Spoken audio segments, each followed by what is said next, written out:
Day greatly, Math Lead learns. Welcome to Mathematics Lead channel, where we turn your math worry into mastery.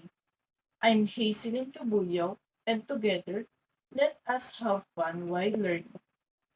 Our lesson for today is all about differentiate a geometric sequence from an arithmetic sequence. In our learning objectives, at the end of the lesson, the student should be able to differentiate a geometric sequence from an arithmetic sequence. Tell whether the given sequence is geometric or arithmetic. And value critical thinking. Before we proceed in our discussion, I prepared an engaging activity. And this activity is only have 3 items, and it's called speed and accuracy test, where the student fill the missing number. So let's start. For item number 1, we have 8, 3, -2, blank, and -12. What is the missing number? It is, very good, it is -7. For item number 2, we have 120, 60, 30, and blank. What is the missing number? It is, very good, it is 15.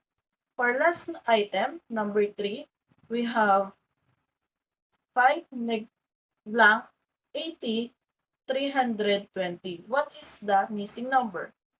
It is 20. Okay, very good.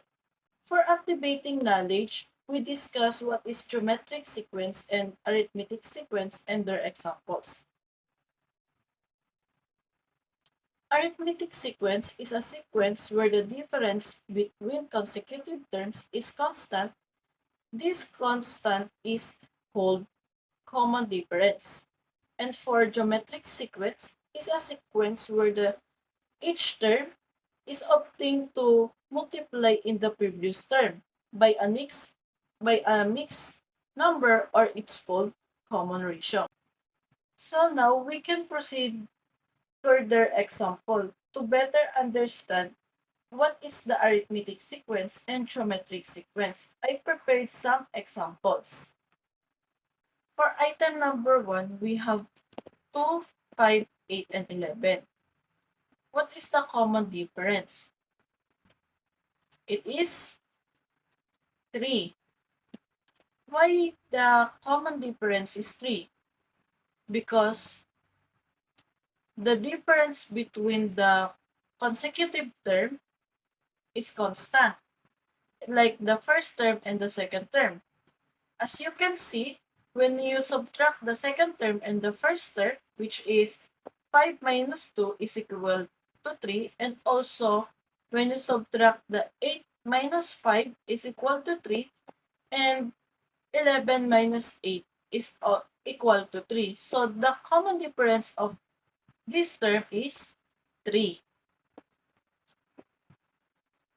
Did you get it?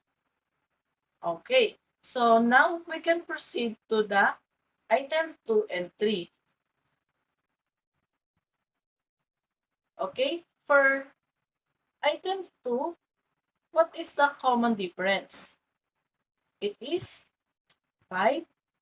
And item number 3, what is the common difference?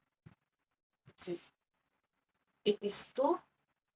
Okay, let's see if your answer is correct. Okay, very good. For item number 2 and 3, the common difference is 5 and 2. Now we can proceed to examples in geometric sequence. For item number 1, we have 2, 6, 18, 54, and 163. What is the common ratio?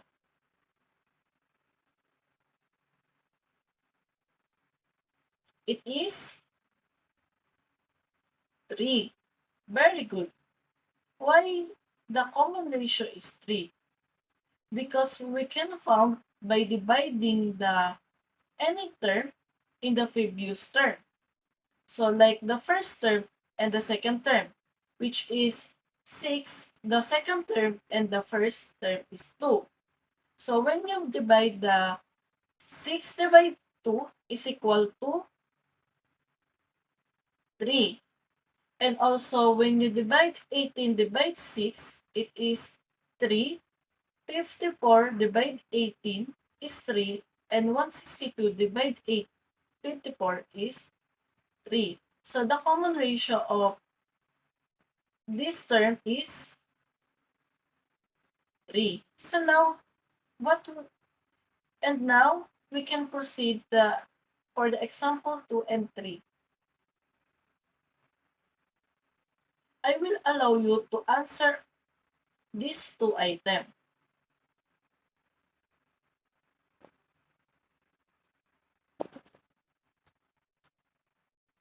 Okay?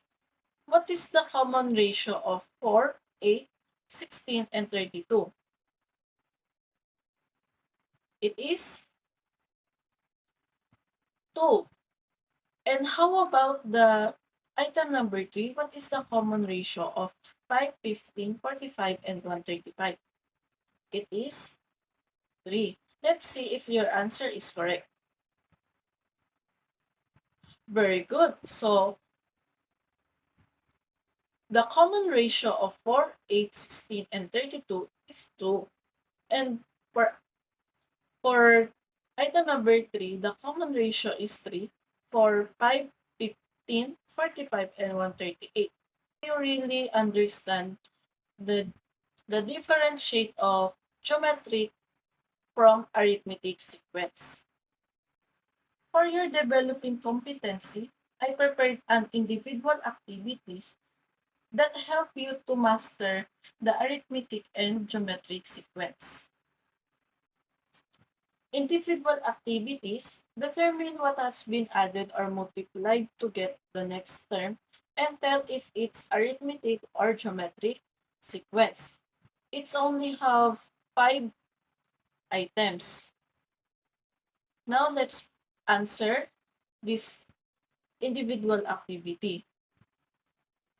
For item number 1, we have negative 2, 2, 6, and 8. What is your answer? It is added by 4 and arithmetic sequence. Let's see if your answer is correct. Very good.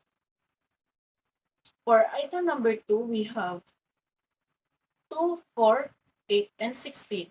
What is your answer? It is multiplied by 2 and geometric sequence.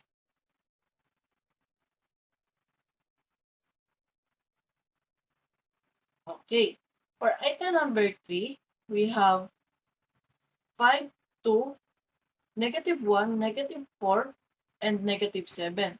What is your answer?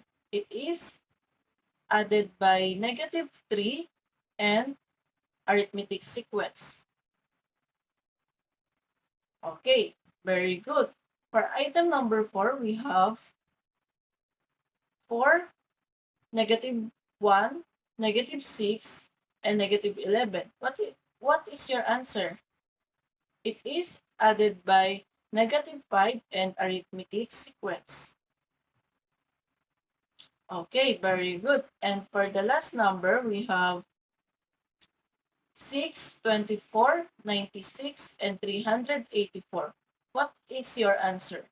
It is multiplied by 4 and geometric sequence. Now you are already know what is the differentiate between geometric and arithmetic sequence. And that's all. Thank you for listening.